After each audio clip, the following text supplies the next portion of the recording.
to an inside look at the legendary Donnie Burns MBE and Heidi Burns. I'm Victoria Regan, and I am here with them both in hopes of getting a deeper insight as to how they think. To get to know the person behind the facade of the champion or celebrity is always fascinating and often surprising. It's my pleasure to introduce Donnie and Heidi Burns. Heidi, by the way, will be joining us a bit later in the interview. Hi, Donnie. Thank you so much again for taking time out for this interview. I'm excited because we're here at the Arthur Murray Superama in Las Vegas, beautiful Bellagio Hotel. How was your visit so far? Not bad, right? No, exactly. It's a beautiful hotel and the weather's been great, and Domenico and Heidi are here, so my family life is complete. And yeah, we're here with Arthur Murray's because they were very kind enough to invite us all here. We're doing a little bit of teaching tomorrow and just getting to know the people within the franchisees and so on and so forth. And we're very grateful to Murray's in general because they've put a lot back into dancing. Through the Amateur League and through the WDC, and the connections are warming more and more and more. And it's such a fabulous team here. It is. I mean, it's an amazing energy, isn't it? They never get off the floor. No. It's just like, the great thing about it, Vicky, is it's just a love of dance, and that's, that's what we're all about, that's what you're all about, that's what we're all about. And so I suppose it makes sense, but we're very grateful to be here.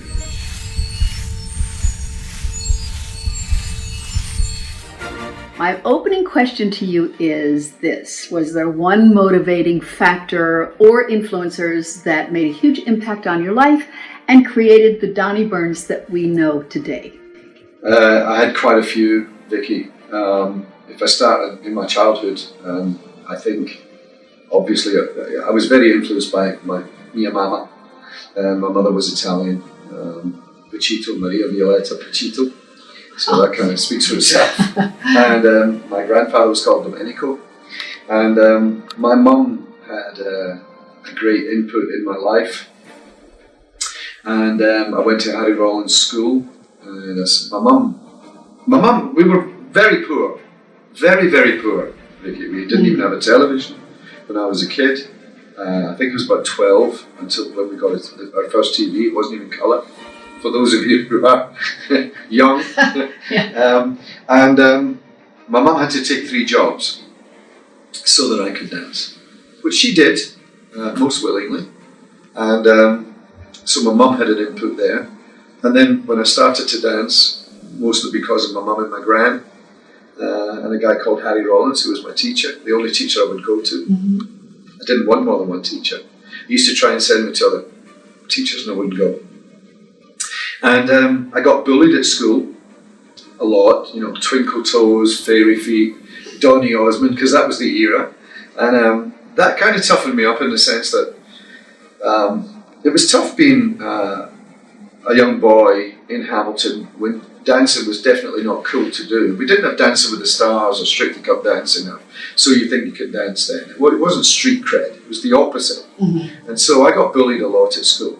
And that formed me in the sense that I had to make a decision that nobody was ever going to intimidate me as I went through life. I'd always respect everybody, but I wasn't going to let anybody get me down or get me intimidated. It did get me down, but I had to always develop some sort of rebound mechanism where I wouldn't be intimidated by people, and that carried me through a lot.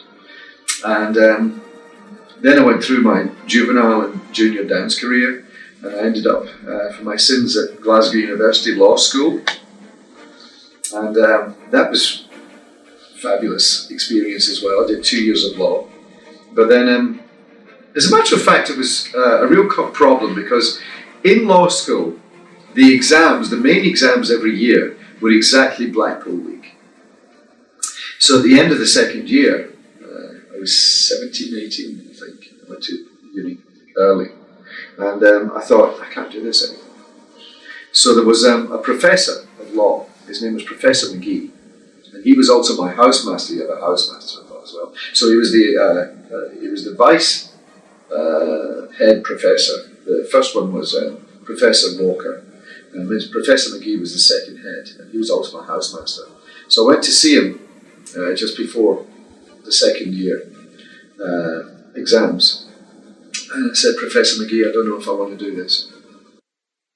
And he sat me down. I was there for 2.5 hours. And he was an academic, and he explained that his father before him had been a law professor as well. So they were both, all they knew was academics. And I spoke to him for about 2.5 hours, and it was a watershed moment, really, Vicky. That formed me, because he said, okay, Donny, he said, I've listened now for 2.5 hours. He said, here's what I think you should do. And behind me was the cloisters of the university. And he said, I think you should go to that door. Turn around, go to that door, open it, don't walk, run. And never look back. He said, run like hell, and don't look back, and go dance. And then later on, chronologically, obviously, Sammy Stockford, who partnered Gaynor and I up together, kept us together, because we used to split all the time. Walter Laird, obviously, and June McMurdo. They were incredible influences, and that took us through our career, really. Wally taught Gaynor and I so many things. I could, we'd die doing this interview. But one of the things he said to me very early on was, okay, laddie, what do you want to be? You want to win, or you want to be popular? And I said, both. He said, what if you had to choose? I said, well, I'd have to choose winning. He said, well, then that's what it is. Forget the popularity, just win. He said, because as soon as you win, that's it. You've received so many awards, titles, if you like. So in order to cover the span of your whole life, career, I've chosen 6. And as I mentioned them in chronological order, we would love for you to share your experience of each one. Number 1, 16 World Championship titles with Gaynor. But let's talk about, at the beginning, the pursuit of wanting to become a champion and the sacrifice it takes. How did you and Gaynor manage to get all that you needed to pursue that dream? Actually, we slept in the car. When other people would be in a hotel or a bungalow or whatever, Gaynor and I had no money. We slept in the car the night before comps. This is when you were, how long had you been competing? We'd been competing about 1.5 years. Okay. And we had no money. We didn't have the money for a hotel. So we would sleep in the car, get up in the morning and get ready in the nearest toilets, whatever they were. And this Leslie Levinson came along to watch us at the Albert Hall. He had bought Ballatique shoes at the time, which is an old name. And he came to me when we were standing with the trophy. We just won our first Worlds on the floor at the Albert Hall, actually, standing with the trophy. And he said, I want to pay for the tickets. And I said, he was very posh. And I said, no, it's okay, because he had given us shoes. I said, you gave us shoes, but I really needed the money, but I just said no. And he said, why not? And I said, well, because you've given us all the shoes, Leslie, and we really appreciate that. Dance shoes are expensive. And he said, I want you to come and see me tomorrow, 29 Dorset Square. And Dorset Square is right next to Marylebone Station. So the next morning, instead of going back to Scotland, because I had lost my job in Manchester, instead of going back to Scotland, Gaynor and I went to see him in Dorset Square. And I think this was early March. And he said to me, what are you going to do? I said, well, we're going to turn professional today. We were hoping to turn professional in May after Blackpool. Because in those days, Vicky, you couldn't earn money as an amateur. You could only earn money as a pro. So I said, but we're going to have to do it today. Why is that? I said, well, I lost my job and, live with my mum at the moment. And he said, how much will it take to keep you going to May? I said, a lot of money. Well, this is obviously a long time ago. I said, Gaynor's dresses, my gear, the lessons. I don't have a car. We don't have anywhere to live. Petrol, food. He said, give me a number. So Gaynor and I talked for about 5-10 minutes and came up with something would be at least £3,000. And he reached into his desk and he wrote me a cheque for £3,000. And he said, everything you pay, get me a receipt and I'll top it up. And I looked at him and I said, I don't even know where we're going to stay. And there was an apartment above his office in 29 Dorset Square, a 2-bedroom apartment. And he gave us that for 6 months. And he made me look out the window. There was an orange Citroen car And he said, that's yours for the year. And I sat down, crying, and I said to him, Leslie, why are you doing this? What do you want? He said, all I want you to do is that when you get in a position, you give this back to somebody else. And so that was a huge influence on me, that you had to give back whenever you could. That's an incredibly moving story, Donnie. And by all accounts, you have lived up to, if not exceeded, his expectations. And another way you have given back tremendously, and you must have already had an ironclad system in place, is by developing other champions, which leads us to title number 2.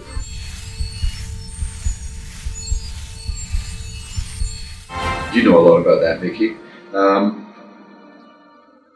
It's all about being able to give a system.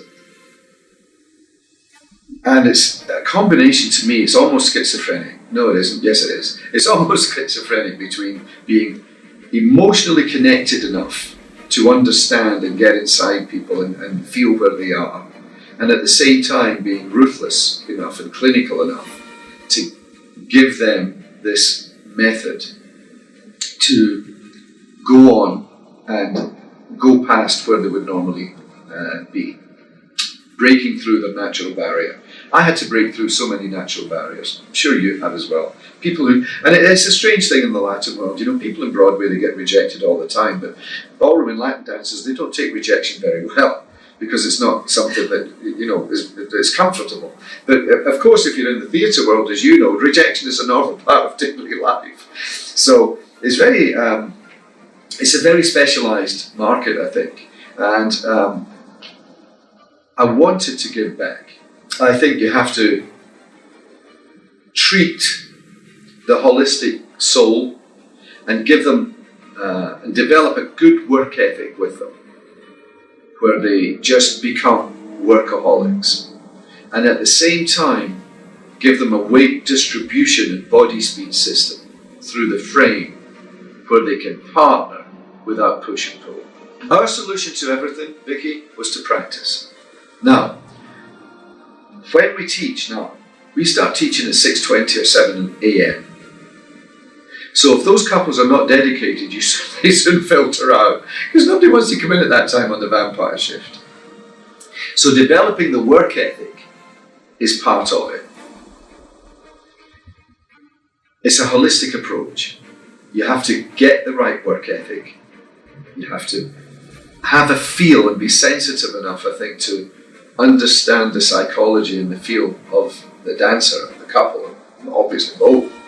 And then at the same time, you have to have a clinical, ruthless side of your brain that just doesn't accept anything but the target they're going for.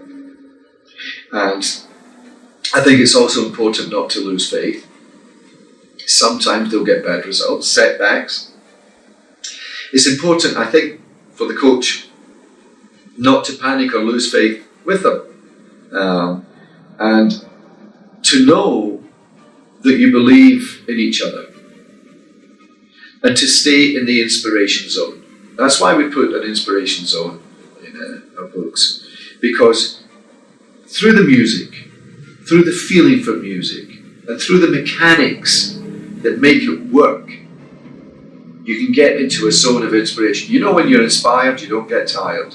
You just stay wired. Okay? And that's the way it is. Now, to get people there and then keep them there, that's the whole thing. So that when they go on the floor, or when they go in a show or whatever, they're ready to explode their passion on that floor. But at the same, I mean, when I was a little kid, going back to Harry Rollins, was my first teacher in Scotland, like a second father to me. I was 6 years old.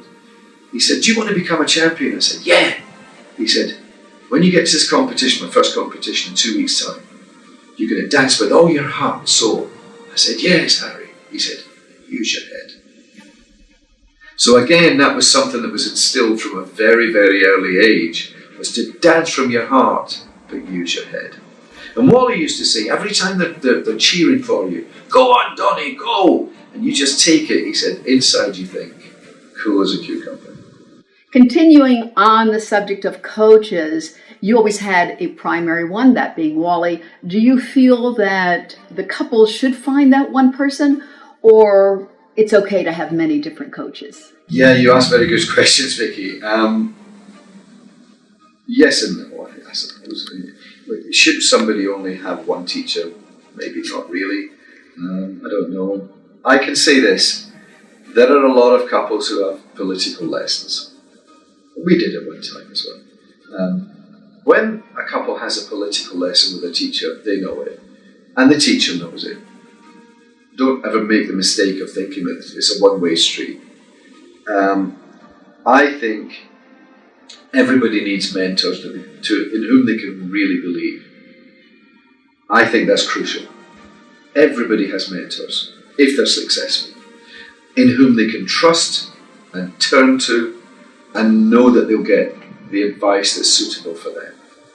And, you know, everybody floats different boats, but at the same time, I think you have to have one or two that you can really depend on, who are set aside from maybe some others. And that's where I think we've been lucky in the sense to do that. We had Wally, we had June, who were fabulous for us. Alan and Hazel we always could turn to, and they had a sense of line. And it's true that different coaches have different things. But I remember, for example, in our career, we had so many times where we were going wrong. So many times, and our dancing was rotten. And I remember going to one teacher, and I said, I feel we're on the wrong lines. And he said, I agree. And I said, I'd really like to start again with a blank sheet of paper and start to put it together. How do you feel? And he said, oh, you scare me now because that's a big responsibility. Well, if I was scared before, I went into a sheer bloody panic when he said that. And then 2 days later, I went in for a lesson with Wally and I said the same thing. He said, yeah, I agree, you're about 20-30% below laddie. I said, Wally, do you think we could start again and build it up? And he went, right, let's get started. So I think the character of your coach is crucially important, Vicky. And it's important to know when you need somebody to lean on, that they're there and strong for you.